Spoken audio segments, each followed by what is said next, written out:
Yo, what's up? Welcome back to another episode of the Swiss. Tough night for the NBA. And I'm not even talking about my bets. I only give out one bet on the site. It was Jazz minus 4.5. It lost, whatever. Talk about the NBA product as a whole. Those NBA haters? This was truly an NBA hater's dream.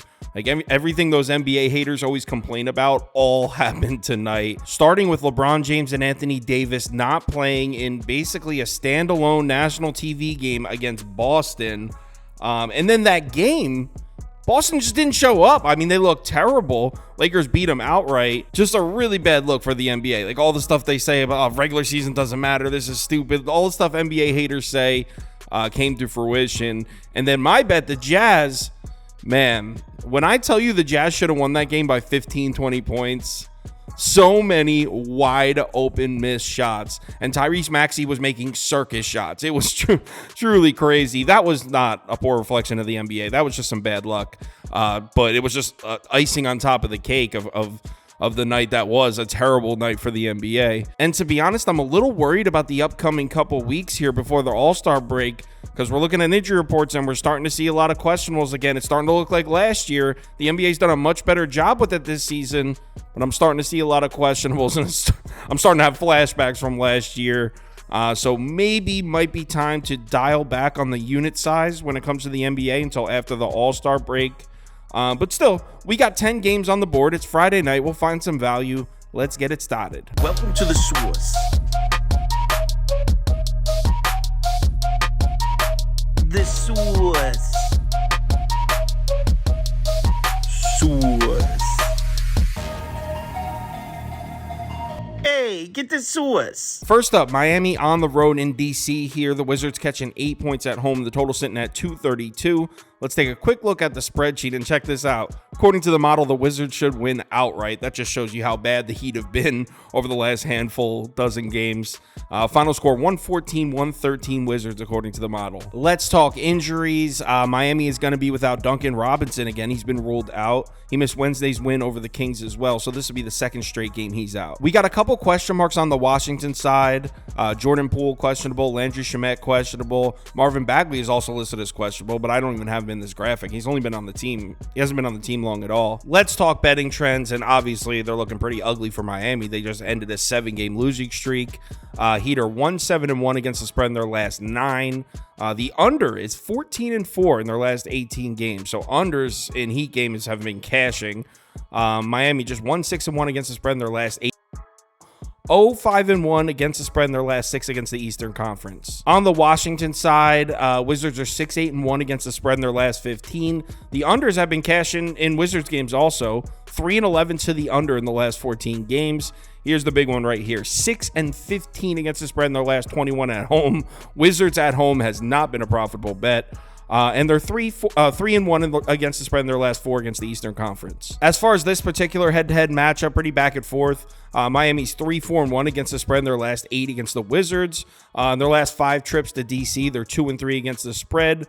The under is 4-2 in the last 6 matchups between these two teams. So trends would point heavily towards an under. So let's match these two teams up on the court. And I'm going to skip right over the Miami offense, Washington defense matchup, because I really couldn't find anything there. The Heat offense has been so bad recently, and Washington's defense, obviously not anything to write home about. Really nothing on that side of the ball. So we'll start with Washington's offense against Miami's defense. Wizards have been taking a lot of those short mid-range shots, those paint shots. They're 6th in frequency in the last 10 games from there. That's been an area of concern for Miami. 24th in frequency, 18th in efficiency. But the defensive numbers at the rim for Miami look really good in the last 10 games. They're 6th in frequency, 4th in efficiency at the basket. I don't really like when those numbers don't match up. You mean to tell me a team is excellent at protecting the rim, but 8 feet from the basket, they're terrible? I find it hard to believe. I don't really look too deep into those numbers when they don't line up like that, because the Wizards, obviously, they also attack the basket a lot, so kind of a give and take there. Rebounding department, heavy edge towards the Miami defense here. Washington's offense, 30th in offensive rebounding rate. Heat's defense, 7th. Also, Washington's going to have trouble getting to the foul line in this one. On the season, they're 26th in free throw rate. Heat defense is 5th. As far as when I'm betting in this game, if you subscribe to this channel, you already know I hate laying big numbers with the Heat. I mean, dating back to last season, laying 5 or more points with Miami is just a suicide mission. The bad part is I actually like the matchup for Miami, and the Wizards have been so bad at home, so I'd actually lean Miami -8. I haven't bet it yet. Don't know if I'll actually do it, but it sounds crazy even saying it, considering laying a big number with the Heat, especially the way they look recently, but it's the way I'd lean here. Miami -8 or pass. Next game. Clips on the road in Detroit to play the Pistons. Pistons catching 10.5 points at home. The total sitting at 235.5. Let's take a quick look at the spreadsheet, and according to the model, we're looking at a 6-point Clipper win. Final score 119-113 Clips. Injuries on the Clippers side. Clips are at full strength with the exception of Zubats. He's going to miss another game. He's been out for, I think, over 3 weeks now. On the Detroit side, we're going to be missing Isaiah Stewart again. He's been ruled out. Cade Cunningham is on the injury report, but he's listed as probable. Betting trends, and we'll start with the Clips here. Clippers 12-4 against the spread in their last 16, 9-4 against the spread in their last 13 on the road. Clips have been very good on the road. Unders have been cashing in Clips games, 7-1 in the last 8 for the under. Clips are also 4-1 against the spread in their last 5 against the Eastern Conference. But we got a bunch of really good looking trends on the Pistons side as well. Detroit 8-1 against the spread in their last 9, 6-1 against the spread in their last 7 at home. Unders have also been cashing in Detroit games, 6-2 to the under in the last 8 Pistons games. Oh, I'm sorry, the last 8 Pistons home games. Detroit's also 5-3 against the spread in their last 8 against the Western Conference. As far as this particular head-to-head matchup, Clippers just 1-3-2 against the spread in their last 6 against the Pistons, but they're 3-0-2 against the spread in their last 5 trips to Detroit. So pretty much the road team has gotten the best of this series. Under 8-3 in the last 11 to the under. So another game where the trends point heavy to the under. So let's match these two teams up on the court. Clippers offense should see some opportunities in the fast break. They're 9th in frequency on the season. Pistons defense 6th in frequency, so they've been good about limiting fast break opportunities, but once their opponent gets out in the fast break, they haven't been that great defending it. 23rd in efficiency. Let's give some props to the Pistons defense. They've been slowly improving every single month since the season started. On the season, they're 29th in defensive rating. In the last 10 games, they're 25th. In the last 5 games, 15th. So the Pistons defense slowly on the come up here. The problem is the matchup on the other side for Detroit. Their offense against the Clippers defense isn't great. They're 8th in frequency in the paint in the last 10 games, so they've been taking a lot of those short mid-range shots. Clippers 1st in efficiency defending that zone in the last 10. Clippers have also done a great job defending the outside shot, the mid-range shot above the break 3. Really not a ton of hope here for the Pistons offense. The way to attack this Clippers defense is to go at the rim, especially with Zubats out. But the Pistons haven't been attacking the basket in the last 10 games, just 23rd in frequency at the rim. As far as when I'm betting in this game, this is another one where the trends and the matchup are on opposite sides. Trends are saying take the Pistons, right? They continue to cover. You're getting 10.5 points at home. But the matchup is actually a favorable one for the Clippers. So I'm not going to lay 10.5 points to the Pistons, but the matchup scares me a little bit. I'll say Detroit plus 10.5 for pass. Next game. Phoenix Suns on the road in Atlanta here. Hawks catching 3.5 points at home. The total sitting at 248.5. Let's take a quick look at the spreadsheet. And according to the model, Hawks should win this one outright. Final score, 120-119 Atlanta. Injury-wise, Phoenix is in good shape. All the main pieces are good to go. Bol is listed as probable. I don't even have him on this graphic, though. Atlanta is also in good shape injury-wise. DeAndre Hunter came back after missing 6 weeks. He played in the Laker game, the win. They beat the Lakers on Tuesday night. Not sure if he's going to play in this one, though. He's listed as questionable. As far as the betting spot in this one, you'd have to say it's a favorable spot for the Hawks. Coming in here on 2 days rest. There's not many positive trends for the Hawks this year, but actually, on 2 days rest, there are some positive ones here. They're 3rd in offensive efficiency in the NBA on 2 days rest. 6-3 straight up in those games. Let's talk betting trends, and we'll start with Phoenix. 5-3 against the spread in their last 8. The under is 7-2 in their last 9. Suns are 4-2 against the spread in their last 6 on the road. Just 4-9 against the spread in their last 13 against the Eastern Conference, though. On the Atlanta side, obviously, we know they're going to be negative. Just 1-5 against the spread in their last 6. The over is 4-0 in the last 4 Hawks games. 4-6 against the spread in their last 10 at home. Actually, that's a serious improvement. I think they were 3-17 against the spread at home to start the year. So 4-6 in their last 10 home games. That's actually solid for the Hawks. The bar is set pretty low. 4-8 against the spread in their last 12 against the Western Conference. In this particular head-to-head matchup, the Hawks have gotten the better of Phoenix. Phoenix just 3-7 against the spread in their last 10 games against the Hawks. And check this out. 0-5 against the spread in their last 5 trips to Atlanta. So Atlanta has covered 5 in a row against the Suns at home. The over is 6-1-1 against the spread. The over is 6-1-1 in the last 8 matchups between these two teams. So let's match these two teams up on the court. And right off the bat, Suns offensive rebounding numbers 8th on the season. Atlanta's defense 23rd. One of the weaknesses of this Hawks defense all year has been trying to stop the fast break. On the season, they're 25th in frequency, 27th in efficiency. The Suns have a very efficient fast break. They're first. They're first in points per possession when they run the fast break, but just 24th in frequency, so I'm not really sure how to read those numbers. But there are actually a couple positive angles for the Hawks defensively here.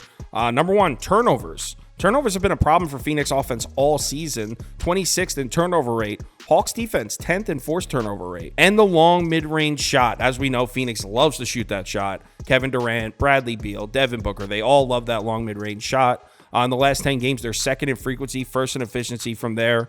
Hawks defense has been great defending that shot. In the last 10, they're 4th in frequency, 3rd in efficiency. When we flip it over to the other side of the court, Hawks also have the offensive rebounding advantage. They're 4th on the season in ORB. Phoenix defense just 21st. Hawks have also been shooting a ton of corner threes, 2nd in frequency in the last 10 games.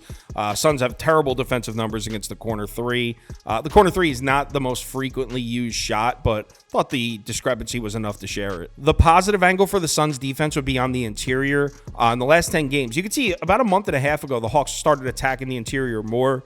In the last 10 games, they're 9th in rim frequency, 7th in paint frequency. Look at the Phoenix defense, 5th and 13th in defensive efficiency numbers in the last 10. As far as what I'm betting in this game, not gonna lie, man, I think it's a sneaky spot to play the Hawks. I mean, I don't think it's a particularly great matchup for Atlanta, but I don't really like the matchup for the Suns either. Kind of reminds me of the Indiana game where the Suns just couldn't put the Pacers away, and then they actually lost the game outright. I'm taking the points here. I think Atlanta wins. Give me Hawks plus 3.5. It's maybe a sprinkle on the money line as well. Next game. Kings on the road in Indiana here. Pacers catching 2.5 points at home. Total sitting at 245.5. Let's take a quick look at the spreadsheet. And according to the model, we have no lean. Final score 119 according to the model. Injuries on the Sacramento side, we have done.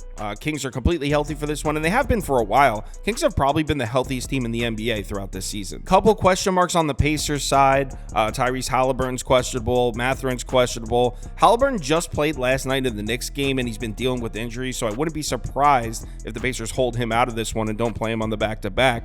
Mathurin was questionable last night against the Knicks, and he didn't play. He sat out against the Knicks, so I would say Mathurin has a good chance of playing. Let's talk betting trends, and we'll start with Sacramento. Kings 1-2-1 against the spread in their last 4. The under is 4-1 in the last 5 Kings games. Kings are 14-9-1 against the spread on the road, one of the most profitable road teams in the NBA. That being said, just 2-2-1 in their last 5 road games, so a little bit of a lull there.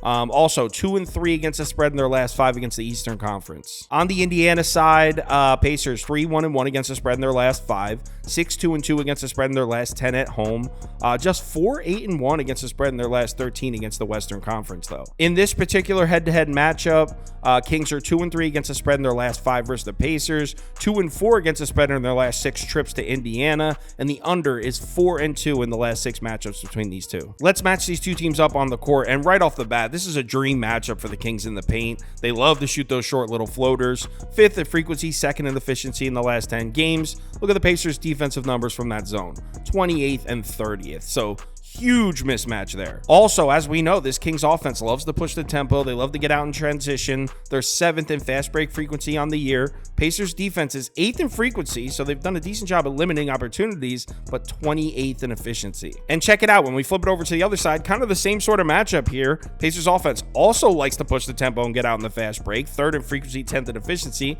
and the Kings defense really good at limiting opportunities, 1st in frequency, but 20 efficiency. So very similar matchups here as far as the transition numbers. As far as the matchup for the Pacers offense, another one of those weird ones. Kings defense, not the best looking numbers from the paint. That's the short mid-range shot. Pacers take a lot of shots from in there, but the Kings have great defensive numbers at the basket, which the Pacers also take a lot of shots from. I just explained it before. I don't like when those numbers don't line up or aren't close. It doesn't really make a ton of sense, but that's what we got here. As far as what I'm betting in this game, I'm going right back to the Kings here. I know they burnt me the other night in Miami, but in my opinion, that was more of the Heat finally showing up and catching fire. Pacers on a back-to-back. Kings one of the most profitable road teams in the NBA, and they were last year as well. Pacers have been much better against the Eastern Conference. They struggled in their non-conference games. I'm taking it. Kings coming off the loss. I think they take this one. Give me Kings -2. What is it at now? Kings. I'm seeing threes. Oh my God, I'm seeing threes pop up. I'm taking it now. Give me Kings -2.5. Still available on BetMGM. Give me that next game. Charlotte on the road in Oklahoma City here. Thunder Lane 16.5. I'm actually seeing that at 16. So it looks like since I wrote these notes down, it dropped to 16. Total sitting at 230.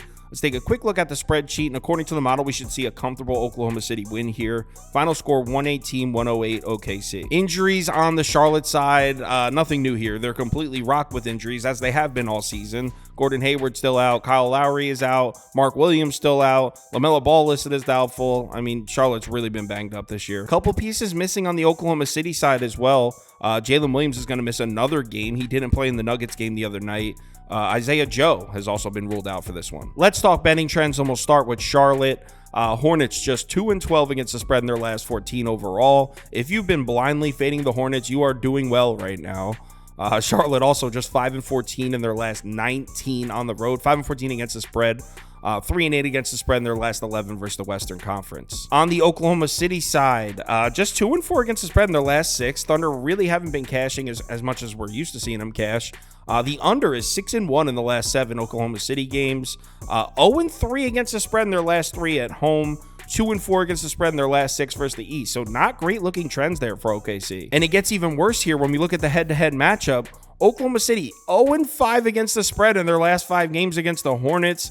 The under is 7-3 in the last 10 matchups between these two teams. And check this out. Oklahoma City 0-6 against the spread in their last 6 home games against the Hornets. So the Hornets have had a lot of success going on the road to OKC. I'm not going to do a deep dive into the numbers on this game. I mean, obviously Oklahoma City on paper should kill them. But laying 16.5 points against a team that always plays you tough and that has played you really tough every single time on your home floor, no shot. So I think I'll bet Charlotte here. Charlotte +16, +16.5 if I can get it. Next game. Golden State's on the road in Memphis. Grizzlies catching 6.5 points at home. Total sitting at 223.5. Let's take a quick look at the spreadsheet. And according to the model, Grizzlies should win outright. Final score 115-112 Memphis. Injuries on the Golden State side. Warriors still without Chris Paul, still without Moses Moody. Gary Payton Jr. is still out. Dario Saric is going to miss this one as well. I don't know why I don't have him in this graphic. Saric gets minutes, but so those 4 guys are all out. Draymond Green listed as probable. Injuries on the Memphis side. I mean, you already know this is a train wreck. Top 5 guards still out for the Grizzlies. Top 5 guards. John Kochar, he would be the 6th guard. He's questionable. Santi Aldama is questionable. There's also role players not even shown on this graphic that are out. Jake LaRavia, Brandon Clark, Zaire Williams. Victor Oladipo is a Memphis Grizzlies now. He's out, so he fits right in. If the Memphis Grizzlies were completely healthy, their active 12 roster, 9 of those guys are out. That's how crazy the injuries are for the Grizzlies right now. As far as the betting spot here, you've got to say it's a favorable spot for the Warriors. Coming off a win on the first game of a 5-game road trip, 2 days rest. They're 4-3 straight up on the season with 2 days rest against a Grizzlies team that's on a back-to-back on the season. They're just 1-7 straight up and 4-4 against the spread on back-to-back on the second leg of back-to-backs. Let's talk betting trends, and we'll start with Golden State. Warriors finally starting to cash here. 4-2-1 against the spread in their last 7. The over is 10-3 in the last 13 Warriors games, so the over's been hitting in Golden State games. 3-1 against the spread in their last 4 on the road. 4-2-1 against the spread in their last 7 against the West. But check it out. Look at the Memphis side. 5-0 against the spread in their last 5 overall. Now I'm recording this while the Cleveland game's going on, so I'll update this. But 5-0 against the spread entering that Cleveland game. The under is 4-1 in the last 5 Memphis games. Memphis 3-0 against the spread in their last 3 at home. 5-2 against the spread in their last 7 against the West. As far as the head-to-head matchup goes in this one, it's been all Grizzlies here. Memphis 10-3 against the spread in their last 13 games against Golden State. And check this out. Memphis, 9-0 against the spread in their last 9 home games against the Warriors. So going on the road to Memphis has not been kind to Golden State. So let's match these two teams up on the court. And despite having a really good front court in Tillman and Jaren Jackson Jr., defensive rebounding numbers have not been great for Memphis. They're 27th, Golden State 6th offensively, so should be some second chance opportunities there for the Warriors. As we know, Golden State lives and dies by that above the break 3. Year after year, they do, them and the Celtics. They're second in frequency, 4th in efficiency on the season. That's been a major weakness for Memphis defense, 26th in frequency, 23rd in efficiency. But there are a couple positive angles for the Grizzlies defense here. Number one is free throw rate. Golden State has not been getting to the line at all. Dead last in free throw rate in the last 10 games. Grizzlies defense 6th in defensive free throw rate. Also turnovers. Warriors, they struggle with turnovers every single year. That's not new. On the season, they're 23rd in turnover rate. That's actually pretty good for them. Memphis defense on the season, 3rd in forced turnover rate. In fact, turnover numbers has probably been one of the main reasons Memphis always gives Golden State problems. Another positive angle for Memphis defense would be those paint numbers. Warriors, 4th in frequency on the season. Grizzlies defense has been great defending that zone all year. 10th in frequency, 8th in efficiency. On the other side of the court, the Memphis offense, well, as we know, they've been taking a lot of threes. In the last 10 games, they're 4th in frequency from above the break, 10th in frequency from the corner, and they've been pretty good about hitting them. 12th in efficiency from above the break, 16th from the corner. Golden State has struggled to defend the 3 ball. Look at their numbers from the last 10 games. 24th in frequency, 25th in efficiency from the above the break, and against the corner 3, 23rd and 20th. As far as what I'm betting in this game, I don't think I can pull the trigger on it. I mean, obviously the move is to take the points with Memphis, plus 6.5 with a team at home that just continues to cover. 6-0 against the spread in their last 6 against a Golden State team on the road who I don't think is very good. Well, I shouldn't say I don't think is very good. I think is very overvalued is probably the best way to describe it. So that's the move. Take Memphis plus 6.5, but I don't think I actually have the backbone to do it. So I'll say Memphis plus 6.5 for pass. Next game. Toronto on the road in Houston here. Rockets laying 5.5 points at home. The total sitting at 227.5. Let's take a quick look at the spreadsheet. And according to the model, we should see a 3-point Houston win. Final score 116-113 Rockets. Injuries on the Toronto side. We got 3 big question marks here for the Raps. Emmanuel Quickly questionable, RJ Barrett questionable, Jakob Poeltl questionable. 3 pieces of the starting 5 listed as questionable here. On the Houston side, we got some big news here, or potentially some big news, I should say. Tari Eason may be back in the lineup for the Rockets. He has not played since New Year's Day, and he was off to a great start this season defensively. I haven't checked in the last few weeks, but when I looked, he was the number 1 rated defender analytically this season for Houston. You remember, the Rockets got off to that hot start. Tari Eason's defense was a big part of that. So he might be back. Getting him back on the floor would be huge for the Rockets. Let's talk betting trends, and we'll start with Toronto. Raps just 3-8 against the spread in their last 11 overall. Finally just snapped that losing streak, though, against the Bulls the other night. The over is 4-2 in the last 6 Raptors games. 5-2 against the spread in their last 7 on the road. 0-3 against the spread in their last 3 non-conference games. So they haven't been performing well against the Western Conference recently. On the Houston side, 4-2 against the spread in their last 6. The over is 8-5 in their last 13. Houston is 3-0 against the spread in their last 3 against the East, though. As far as this particular head-to-head matchup, it's been all Rockets. The Raptors just 2-7 against the spread in their last 9 against Houston, 1-3 against the spread in their last 4 trips to Houston, and it's been the over. So it's been Rockets and over. The over is 11-4 in the last 15 head-to-head matchups, 6-1 in the last 7 at Houston. So let's match these two teams up on the court. We'll start with Toronto. Raps shouldn't have a problem getting to the free throw line here. 10th in free throw rate in the last 10 games. Houston's defense 26th. After that, though, the angles seem to point towards the Rockets defense. The Raptors have attacked the rim a lot. In the last 10 games, they're 3rd in shot frequency at the rim.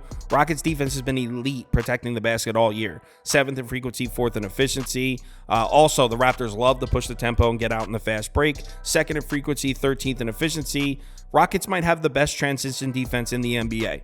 4th in frequency, 3rd in efficiency. So, yeah, maybe the Raps are going to get to the free throw line a little bit, or on paper they should, but after that, I like the matchup for Houston's defense. On the other side of the court, we'll take a look at Houston's offense. In the last 10 games, they're actually 1st in shot frequency at the rim. Houston's been attacking the basket a lot, more than any other team in the NBA, just 19th in efficiency. The good news is they're playing the Raptors, and Toronto's been getting cooked down there in the last 10 games, 27th in frequency, 26th in efficiency. The positive angle for the Raptors defense would be the above the break three. Rockets take a lot of those, and they haven't really been hitting them. Raptors were struggling against that zone earlier in the season, but they've been slowly getting better as the season progressed. As far as what I'm betting in this game, I don't like the number, but I truly believe that Houston's the right side here. Rested at home, coming off a loss. Toronto did steal one on the road in Chicago the other night, but as a whole, they look pretty awful. I also think the Rockets defense, as I said before, is a really tough matchup for Toronto offensively. So give me Rockets -5, or I'm only seeing 5.5 now. So this line moved as I was recording. I probably should bet this now. So give me Rockets -5.5. Maybe Pirtle, Barrett, and Quickly all end up being ruled in, like what happened with me with Maxey earlier tonight. Maybe I get screwed here, but as long as at least one of those guys sits, I like my odds here. Give me Houston -5.5 next game. Orlando on the road in Minnesota. T-Wolves are laying 7 points. I'm actually seeing 7.5 pop up as I'm recording this, so maybe by the time you're watching it, 7.5. Total sitting at 212 for this one. Let's take a quick look at the spreadsheet, and according to the model, we're looking at a 4-point T-Wolves win. Final score 111-107 Minnesota. So the total for this one all the way down at 212. Injuries on the Orlando side. Got some good news for the Magic. Maybe getting Gary Harris back. He's listed as probable. He's been out an entire month. Other than that, Magic are completely healthy. So an Orlando team that's been dealing with injuries all season, the last 2 or 3 weeks, they've gotten everybody back. Orlando's in good shape. Speaking of completely healthy, Minnesota has nobody on the injury report. Nobody even listed as questionable. Let's talk betting trends. Orlando, 6-3 against the spread in their last 9 overall. 10-4 against the spread in their last 14 on the road. Orlando on the road's been a hot ticket. Orlando's also been really good against the Western Conference this year, 12-6 against the spread. On the Minnesota side, 3-4 against the spread in their last 7. The under is 6-1 in the last 7 Minnesota games, so the under has been cashing for Minnesota, or in the Minnesota games, I should say. 4-2 against the spread in their last 6 at home. 9-4 against the spread in their last 14 against the East. As far as this particular head-to-head matchup, actually the edge goes to Orlando. 9-5 against the spread in their last 14 against Minnesota. 6-2 against the spread in their last 8 trips to Minnesota. So Orlando really hasn't had problems going on the road here in Minnesota. The under is 5-2 in the last 7 head-to-head matchups. To be honest, I didn't have time to get to this one. I skipped it, and I planned on going back to it, and I never got to it. It's after 2 a.m. now. But off the top of my head, Orlando attacks the rim a lot. That plays right into the strength of the Minnesota defense. They're probably the best interior defense in the NBA, or at least have been for most of this season. And then on the other side, Orlando forces a lot of turnovers. Minnesota, as we know, they struggle to protect the basketball. So that kind of explains why the total's so low. This is a really good matchup. Like I said, I haven't had a chance to do a deep dive on it. But off the top of my head, this should be a really good matchup for both defenses. So I'd lean Orlando without taking a deep look. I'd lean towards taking the points. They've been really good on the road. Their defense should be really challenging for Minnesota. So if there's 7.5s popping up, I'm down to take one. I do want to take a deeper look, but definitely leaning Magic plus 7.5 next game. Pelicans are on the road in San Antonio. Spurs are catching 7 points at home, but this is another one where I'm seeing 7.5s pop up, so this might be moving up to 7.5. Total sitting at 236.5. Let's take a quick look at the spreadsheet, and according to the model, we're looking at a 3-point Pelicans win. Final score 117-114 Pelicans. Injuries on the New Orleans side, got a couple question marks here. Zion Williamson, Herb Jones, both listed as questionable. Both sat in the Houston game the other night, and that was my top bet. I had a 1.25 unit bet on that, and then they were announced out, and I was kind of pissed. Thought I got screwed. Pelicans handled their shit in the fourth quarter anyway and got me the win. Larry Nance Jr. listed as questionable as well for the Pellies. On the San Antonio side, you got the same 2 guys that have been banged up. Keldon Johnson and Zach Collins both listed as questionable. Betting trends, and we'll start with New Orleans. Pelicans 9-6 against the spread in their last 15. 8-3 against the spread in their last 11 on the road. 4-5 against the spread as road favorites. On the San Antonio side, 11-5 against the spread in their last 16, so that's positive. Just 11-13 against the spread at home this season, and just 8-12 against the spread as home underdogs this season. As far as this particular head-to-head matchup goes, it's been all Pelicans. San Antonio 0-7 against the spread in their last 7 matchups against New Orleans, and 4 of those 7 has been at home. So 0-4 against the spread in their last 4 home games against the Pelicans. The under is 6-4 in the last 10 matchups between these two. As far as betting this game, to be honest, I don't have a ton of interest in it. I don't like the number. I don't feel I have a really great read on either of these teams. The trend, though, 7-0 against the spread in their last 7 games against the Spurs. I guess you got to ride that. So, I guess I'll say Pelicans -7. I didn't bet it yet, though, but I'll tell you, certainly will not be betting the Spurs. I will certainly not be betting San Antonio. So Pelicans -7 or pass. Next game. Portland is on the road in Denver. Nuggets are laying 11.5 points at home. The total sitting at 221.5. Let's take a quick look at the spreadsheet. And according to the model, we're looking at a 5-point Denver win. Final score 114-109 Nuggets. Injuries on the Portland side. Blazers are in the exact same spot they were in the other night.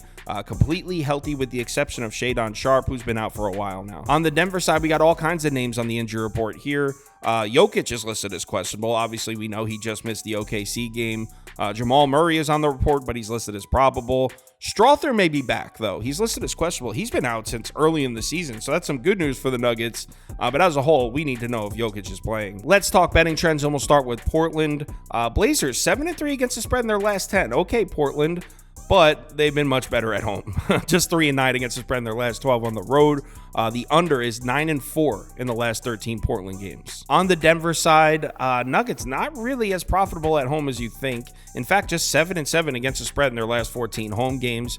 The under is 7-0 in the last 7 Nuggets games. So 7 straight unders for the Nuggets, 10-4 to the under in the last 14 Nuggets home games. As far as this particular head-to-head matchup, Portland 4-9 against the spread in their last 13 against the Nuggets, and 0-6 against the spread in their last 6 trips to Denver. So going on the road to Denver has not been kind to Portland. So we'll start by taking a look at the overall efficiency numbers in the last 10 games here, and you'll see the gap between Portland and Denver doesn't look that crazy. Net efficiency 18th to 13th, 18th to 19th on offense, 17th to 10th on defense. But it's important to take note that these efficiency numbers are not schedule adjusted, and if you scroll down and take a look at the strength of schedule here, in the last 10 games, Denver is first in strength of schedule. Not that Portland, I think Portland's 13th, but so Denver has played the strongest schedule in the NBA in the last 10. Also important to take note that 6 of the last 10 Denver games have been on the road. Obviously, we know Denver's much better at home.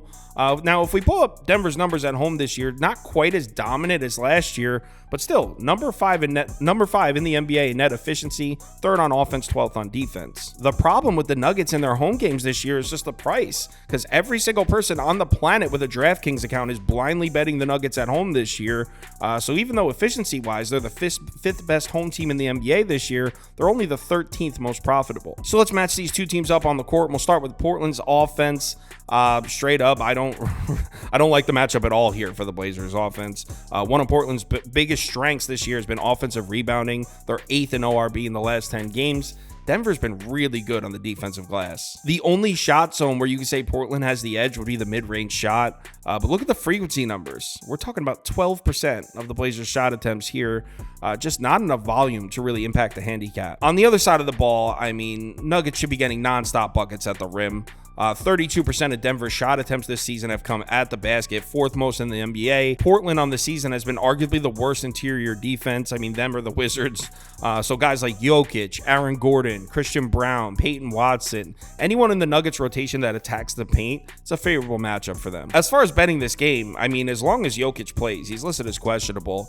I don't see any reason not to just follow the trends here. Denver 6-0 against the spread in their last 6 home games against Portland, and the under seems to always hit for both these teams recently. So Denver -11.5 and under 223.5. Live show 4 p.m. Eastern time. We'll go through all 10 games. We'll bring on some guests. We'll make some final decisions, make some final bets. Hopefully the community parlay can cash.